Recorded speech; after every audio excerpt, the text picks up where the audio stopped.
Time to kill, understanding the phrase.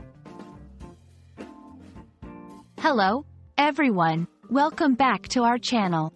Today, we're diving into a fascinating English expression, time to kill.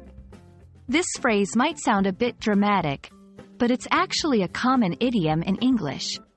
Let's explore what it means and how you can use it in your everyday conversations. Time to kill is an idiom that means having free time or extra time with nothing specific to do.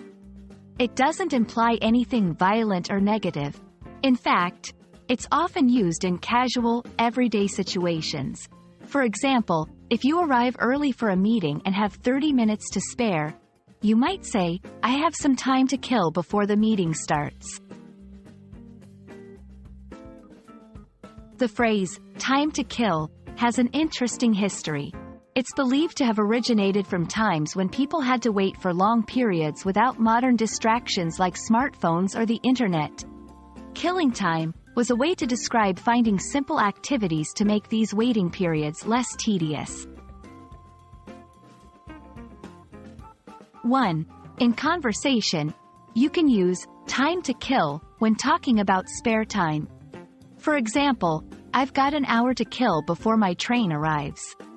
Let's grab a coffee." 2. In writing, this phrase is also used in informal writing, like texts or emails, to express waiting or downtime. Travel. Our flight was delayed, so we had a lot of time to kill at the airport. Work.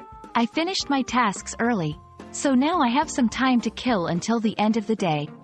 Social. I arrived early for the movie, so I had time to kill walking around the mall. And that's a wrap on time to kill. This phrase is a handy way to talk about those moments when you have extra time on your hands.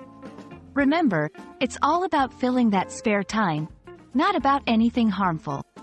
Hope this video helps you understand and use this English idiom more confidently. Happy learning, and see you in our next video.